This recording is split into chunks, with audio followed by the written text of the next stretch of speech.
the heart of this nation, under skies so blue, there's a spirit that's stirring, values strong and true.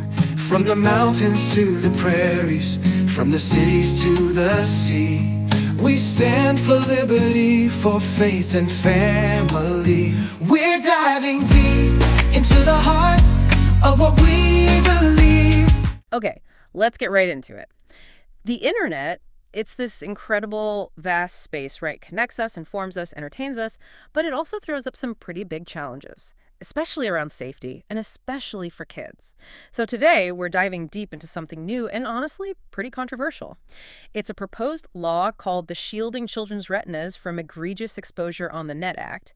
Thankfully, they shortened it to the Screen Act. Much easier. Yeah, much easier. And what's really fascinating here as we dive in is how quickly it brings up these really fundamental tensions, things we kind of debated forever just in new digital clothes. We're talking individual liberty versus, collective safety.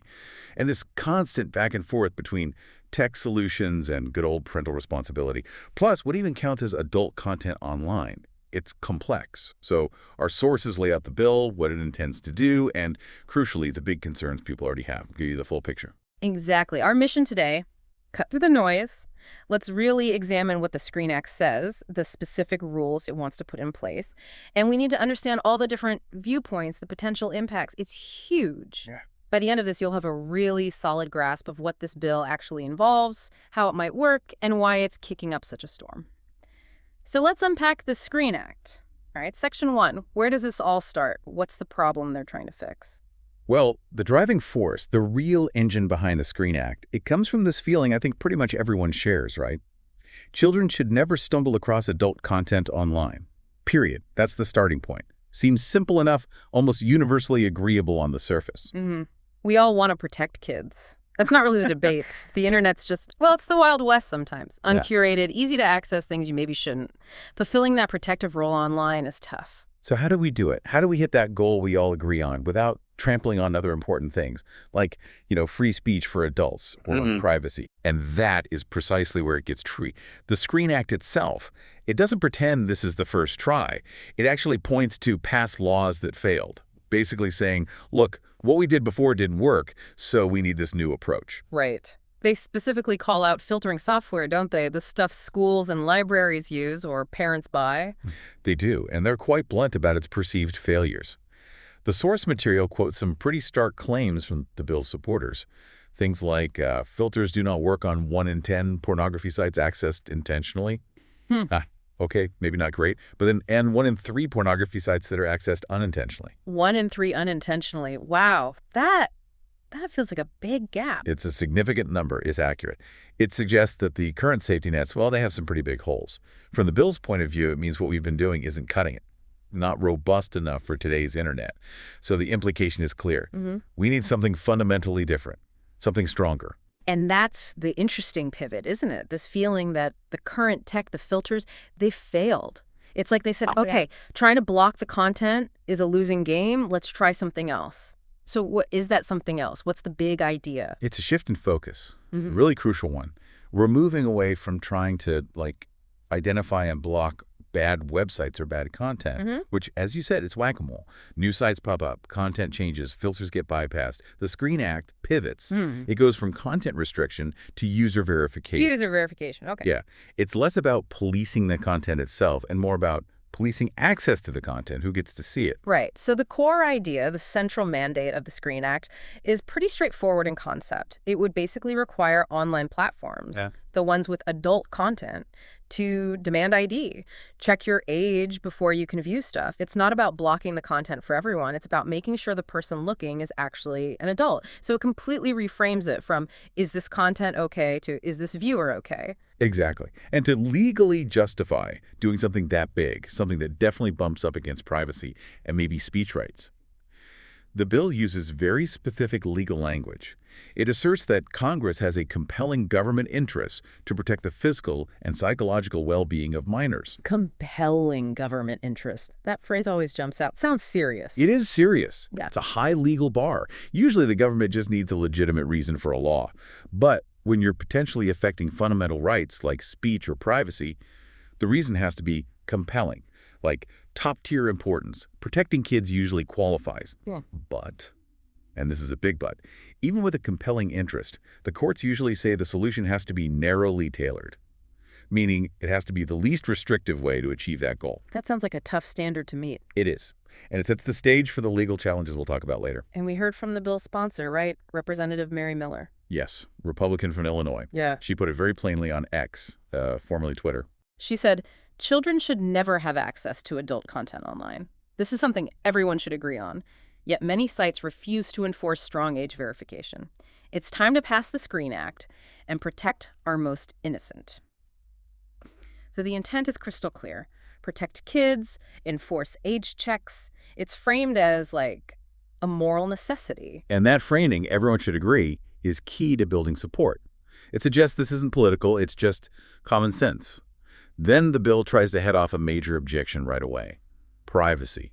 It claims that, quote, modern technology enables companies to use non-intrusive age verification methods. Non-intrusive. Okay, but what does that actually mean? Does the bill specify? Our sources don't detail exactly what tech they mean, but the claim itself is important. It's trying to reassure people, yes, we need verification, but don't worry, it won't be that bad thanks to tech. Yeah. It could mean things like checking against existing digital IDs, maybe using AI to estimate age from a selfie, or perhaps even more advanced biometrics. Biometrics, like face scans, fingerprints. Potentially.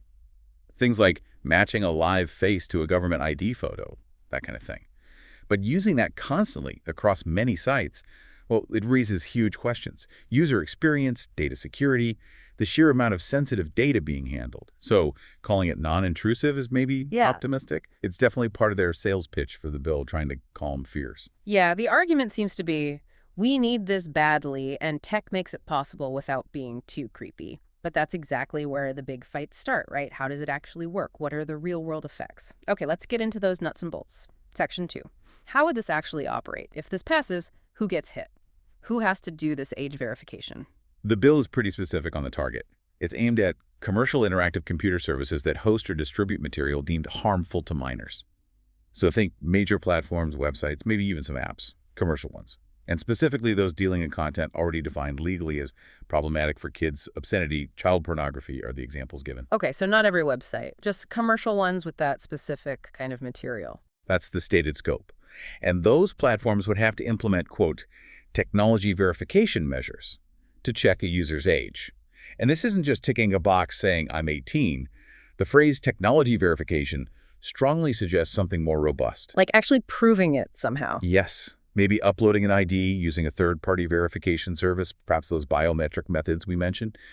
It's pushing for a higher standard of proof than the current, honor system on many sites.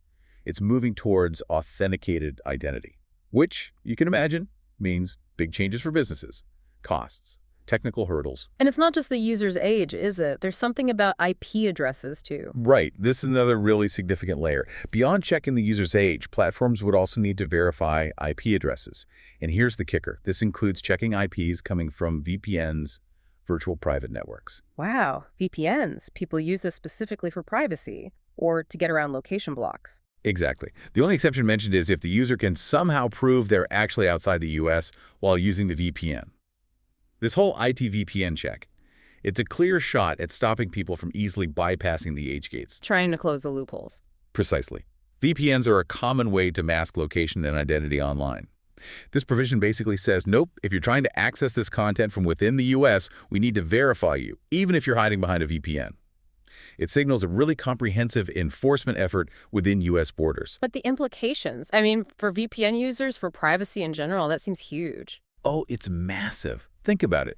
Many people use VPNs for perfectly legitimate reasons. Security on public Wi-Fi, accessing content from their home country while traveling, journalists protecting sources, activists, forcing platforms to somehow verify age through a VPN connection. Technically, that's incredibly difficult, maybe impossible for many VPN setups, and many VPN providers are outside the U.S. How do you compel them? It could create this technical and legal mess. It might just push people towards shadier, less secure ways to get around it. And what about tourists? Visiting the U.S., trying to access something normal back home, suddenly they need to upload their passport to a random website. The practicalities are just staggering. Yeah, it sounds like a technical arms race waiting to happen. Pretty much. And it raises the question, Yeah. is the goal just protecting kids, or is it also about gaining more control over online anonymity in general? Okay, so you've got these platforms collecting age proof, checking IPs. What happens to all that data, that incredibly sensitive data? That's the million-dollar question, isn't it? The bill does address it, at least on paper. It mandates that companies should retain age verification data only for as long as necessary. Okay, vague, but noted. And they have to secure it from unauthorized access. So they acknowledge the risk. They say, keep it safe, delete it quickly. They do. But the reality is, this mandate requires the collection and storage of potentially vast amounts of really sensitive stuff. Government IDs, maybe biometrics, linked to your online activity, even with the best intentions and the best security. Creating these giant databases is like painting a massive target on them. A honeypot for hackers. Exactly. Or worse, think about government surveillance, foreign espionage, massive identity theft rings. We see breaches of major companies and government agencies all the time. Now imagine the data includes verified IDs for millions of people tied to potentially sensitive online viewing habits. The potential for misuse, for devastating breaches, it's enormous. It creates a systemic risk, ironically, in the name of safety. So if this thing passes, who's the cop on the beat? Who makes sure companies are actually doing all this and doing it right? That job falls to the Federal Trade Commission, the FTC. They'd be responsible for auditing platforms, making sure they comply. They'd also need to issue guidance like detailed rules on how companies should implement these technology verification measures, which, given the vagueness, is a huge task in itself. And of course, bringing enforcement actions against companies that don't follow the law. The FTC, they handle consumer protection, data privacy stuff already, right? They do. So it's sort of an extension of their role. But the scale here, potentially monitoring age verification across countless websites and apps. It raises questions about whether the FTC actually has the resources, the technical chops, the global reach to handle something this massive and complex. It's a huge ask. And what happens if a company doesn't comply or messes up? Is it just a fine? It's potentially very serious. The bill states that a violation shall be treated as a violation of a rule defining an unfair or deceptive act or practice. That's specific FTC legal language. It means non-compliance isn't just a minor oopsie, it's treated like lying to consumers or engaging in fraudulent practices. That can trigger major fines, legal injunctions, really significant penalties under the FTC's existing powers. So the bill has teeth. They intend for this to be taken very seriously by platforms. Absolutely. They're leveraging a powerful existing legal framework to ensure compliance.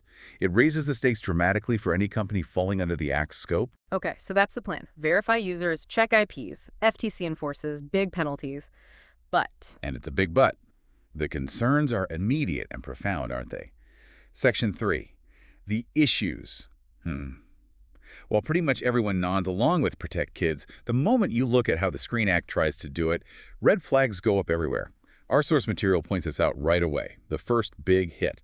What it does to adults, the article says, pretty bluntly. For starters, it could essentially end anonymous browsing for adults and crack down on lawful speech. That's a massive side effect. It's arguably the central fear for civil liberties groups, privacy advocates, even tech companies themselves. Because, as the sources stress, the bill would empower these platforms to collect sensitive data like government IDs, biometric, or other personally identifiable information.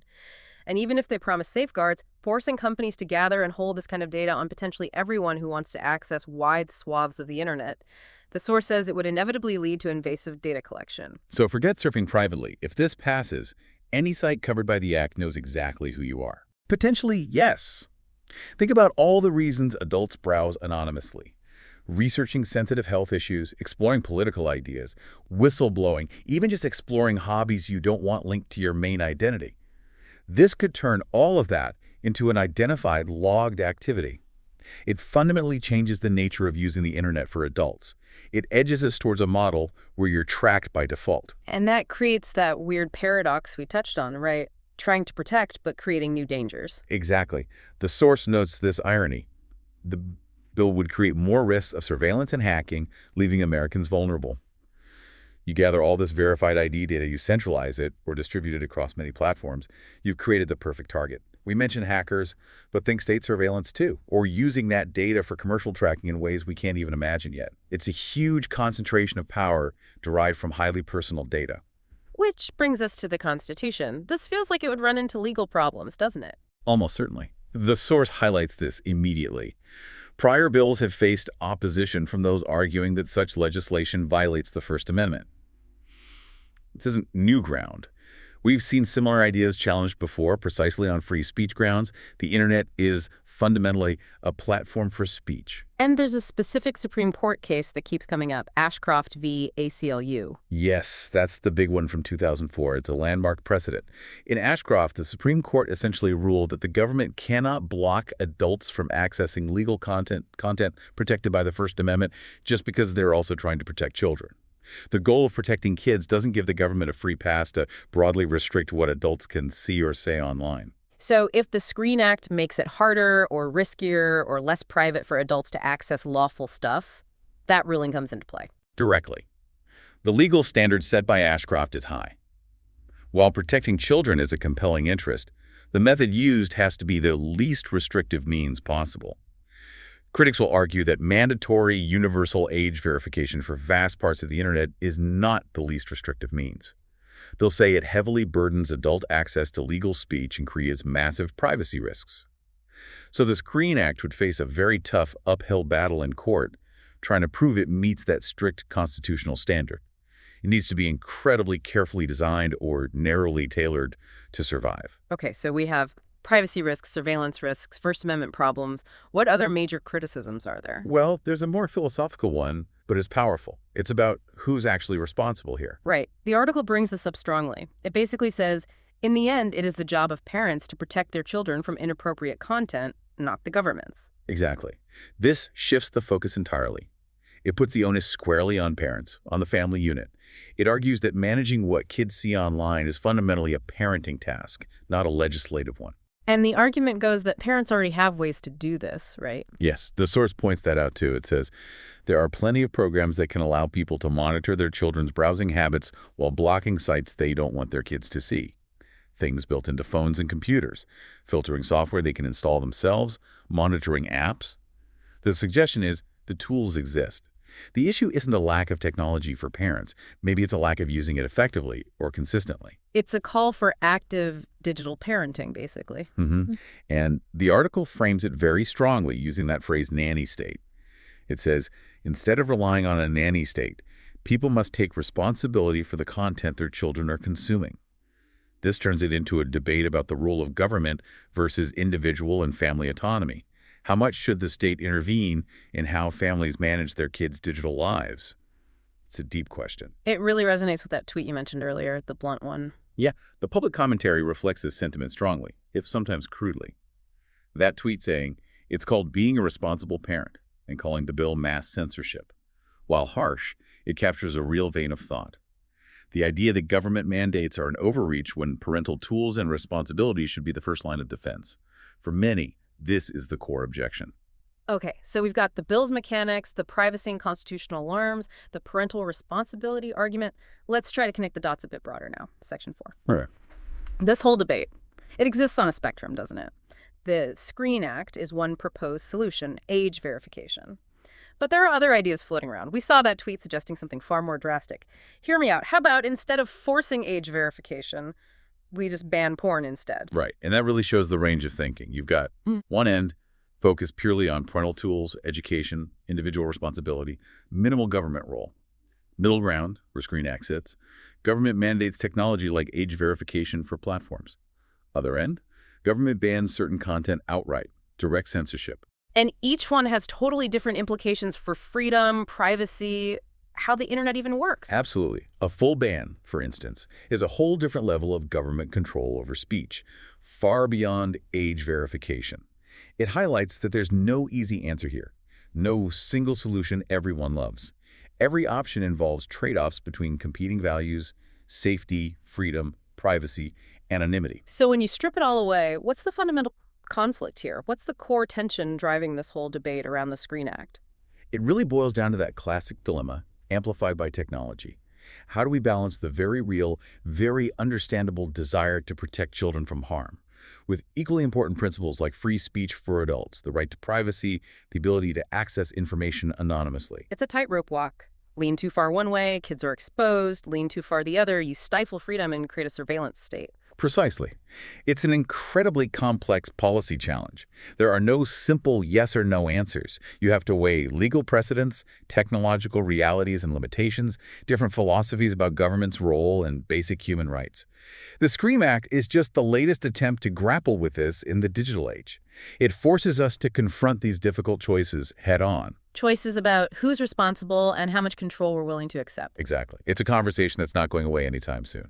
As tech evolves, these questions will just keep coming back in new forms. Okay, let's wrap this up. We have really dug into the SCREAM Act today. We looked at its goal, protecting kids online. We saw the mechanics, mandatory age checks, IP verification, the whole package.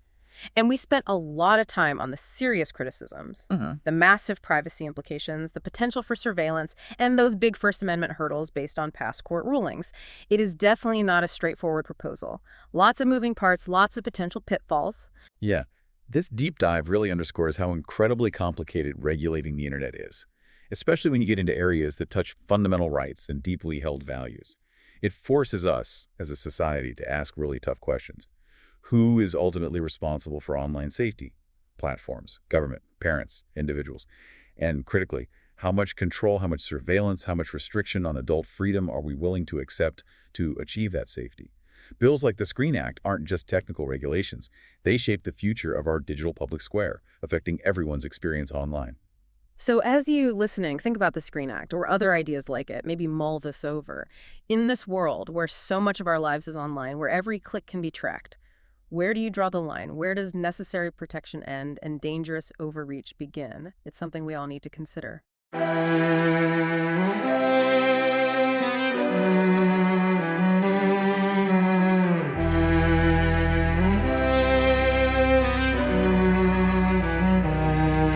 In the heart of this nation, under skies so blue,